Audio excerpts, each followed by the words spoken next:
3,000 years ago, the world ended. Not the planet, the world they knew. A web of kingdoms that stretched from Greece to Egypt. Cities of gold, fleets of trade, kings who wrote letters to other kings. And in the span of a single lifetime, almost all of it was gone. Palaces burned, whole cities emptied, people stopped writing and forgot how. This wasn't one war or one bad king. It was an entire, interconnected civilization coming apart at once. And the strangest part is this: we still don't fully agree on what did it.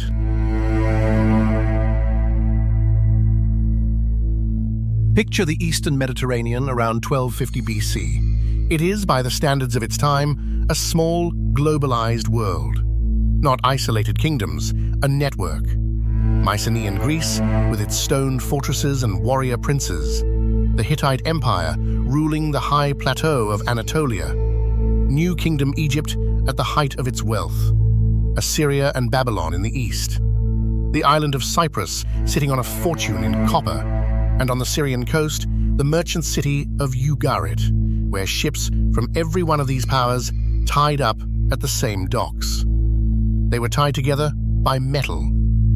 Bronze is the whole story here. It's in the name. To make it, you need copper and you need tin melted together. Copper they had on Cyprus and beyond, but tin was rare, and it came from far away, overland routes reaching, by the best evidence we have, as far as Central Asia.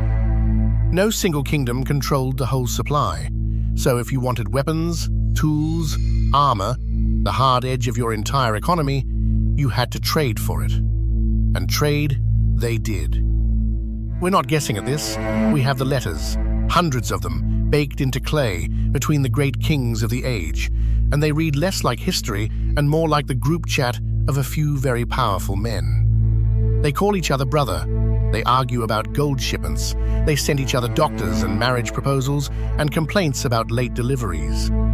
One Egyptian shipwreck from this period, found off the coast of Turkey, was carrying 10 tons of Cypriot copper, a ton of tin, ebony from Africa, ivory, glass, pottery from half a dozen cultures.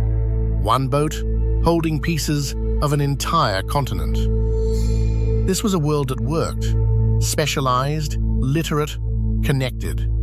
A scribe in Greece and a scribe in Egypt were, in a real sense, plugged into the same system. Hold on to that word, system. Because the thing about a system this tightly woven is that its greatest strength is also exactly where it breaks.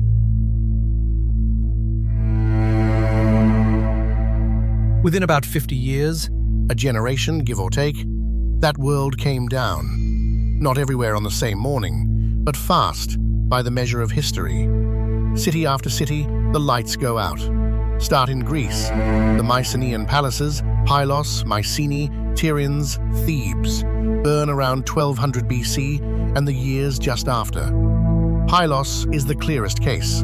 A palace destroyed by fire, so completely that the clay tablets in its archive were accidentally baked hard by the flames that killed the place. Those tablets survived precisely because the building didn't. And after the fire, nothing rebuilt. The Grand Palace Society of Greece simply stops. Move east to Anatolia, Hattusa, the capital of the mighty Hittite Empire. Its royal archive falls silent around 1180 BC. The city is abandoned and burned, and an empire that had stood toe-to-toe with Egypt for centuries vanishes from the map. Not defeated in a single famous battle, it just stops being there. And then Ugarit, the great merchant city on the Syrian coast. Ugarit gives us the most haunting evidence we have, because Ugarit was writing letters as it died. In the final layer of the city, archaeologists found clay tablets still in the kiln, letters that were being baked when the end came and never got sent. One, from the king, pleads for help and describes enemy ships already burning his coastline. Another reports the army away, the fleet away, the city exposed. Then the letters stop. Ugarit burned and was never rebuilt. The mound still sits empty, a city frozen at the exact instant of its destruction. Run your eye across the map, and the pattern is brutal. From the Greek mainland, across the Aegean, through Anatolia, down the Levantine coast, a corridor of burned and abandoned cities, most of them within a few decades of each other.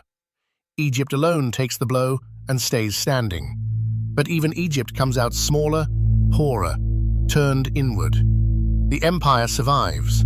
The world it lived in does not.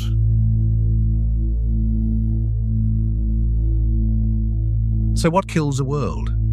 For a long time, the answer was a name, a dramatic one. The Sea Peoples. We get that name from Egypt. On the walls of Ramesses III's temple at Medinet Habu, carved around 1177 BC, there's a record of a great battle against an invasion from the sea. The Egyptians describe a coalition pouring in out of the Mediterranean, and they list the destruction behind them. In their telling, no land could stand before these people. Their texts name kingdoms that were cut off all at once. But look closely at those carvings, and something complicates the easy story. The ships don't just carry warriors, they carry families. Ox carts piled with belongings, women and children. That's not a raiding party. That looks like a migration. People on the move, fleeing something, carrying everything they own. And here's the honest part. We don't actually know who they were. We have Egyptian names for them, and almost nothing else certain. Scholars have traced pieces of them to the Aegean, to Anatolia, to the Western Mediterranean, but their origin is still genuinely an open question. The Sea Peoples might have been less the cause of the collapse than one of its symptoms. Displaced victims of a disaster already underway, who became part of the disaster themselves. So if the raiders were also refugees, what were they running from? That brings in the second suspect, and it leaves no carvings. Drought. This is where the science has changed the story. Pollen trapped in lake and seabed cores, from Cyprus, from the Levant, records what was growing and what wasn't. And around the time the cities fall, the signal shifts hard toward dry. Researchers reading a core from a salt lake on Cyprus argue for a long, arid stretch settling over the region right across this period. We even have a Hittite king's own words, letters begging for emergency grain by sea, calling it a matter of life and death. Think about what a multi-year drought does to the world we built in Act 1. These palace economies ran on surplus grain, stored, counted, redistributed. Cut the harvest for years on end, and you don't just get hunger, you get unrest. You get people leaving. You get the whole carefully balanced machine starting to seize. Third suspect, the ground itself. The Eastern Mediterranean sits on active faults, and several of these cities show destruction consistent with earthquakes. Collapsed walls, bodies caught under fallen stone, columns toppled in the same direction. Some researchers point to an earthquake storm, a run of major quakes over a few decades hitting an already strained region. On its own, an earthquake is a local tragedy. Layered onto famine and raids, it's one more wall coming down on a world that's already staggering. And the fourth suspect doesn't carry a sword at all. It's the network itself.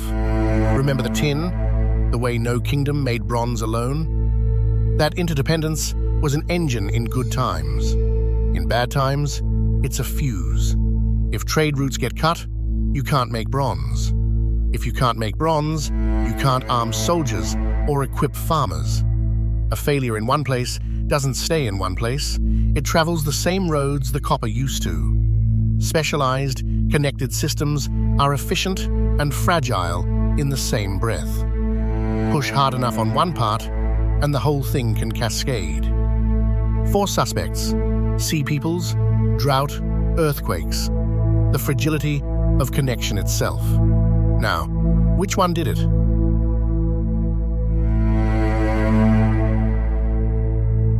Here's the uncomfortable, honest answer. Probably all of them. That's not a dodge. It's where most scholars have actually landed. For a century, people went looking for the single villain, the one invasion, the one drought, the one cause that explained everything. The search mostly failed because no single cause fits all the evidence. The sea peoples don't explain inland cities, drought alone doesn't burn a palace, an earthquake doesn't cut a trade route across a continent. What fits is a perfect storm. Several pressures landing close together on a system that had no slack left to give. Drought weakens the harvests. Hunger and movement feed unrest and migration. Raiders and refugees cut the trade routes. The bronze supply chokes.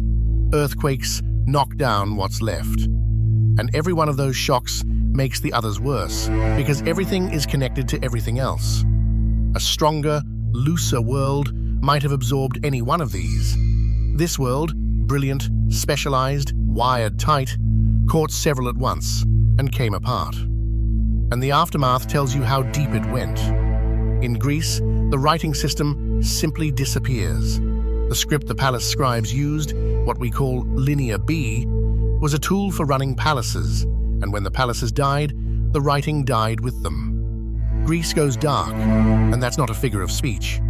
For something like 3 to 4 centuries, there are no records, fewer cities, less trade, smaller lives. When the Greeks finally write again, they're using a different alphabet entirely, and the old palace world has faded into half-remembered legend, the dim, golden backdrop that Homer would one day sing about, without ever quite knowing it was real.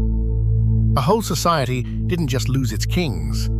It lost the ability to do things it had once done easily. The knowledge didn't transfer. It broke, and it stayed broken for longer than the United States has existed. We tend to assume that knowledge, once gained, stays. That a connected world is a safe one. That progress only points one direction. The Bronze Age says otherwise. These people weren't primitive. They were sophisticated, literate, linked across 1,000 miles of sea. And that very sophistication is part of what undid them. The more tightly a world is woven, the more it has to lose when the threads pull loose. They didn't see it as it happened. You rarely do, from the inside. What they left behind is mostly silence. Burned layers, broken tablets, a few unsent letters baked hard in a kiln by the fire that ended everything. We've spent this whole channel chasing the same quiet idea, that things were known once and forgotten. The Bronze Age collapse is that idea at full scale. Not a lost tool or a lost technique, but a lost world. An entire connected civilization that went out like a lamp and took 3 centuries of memory with it. It happened in a single generation, and nobody living through it knew the world was ending until it already had.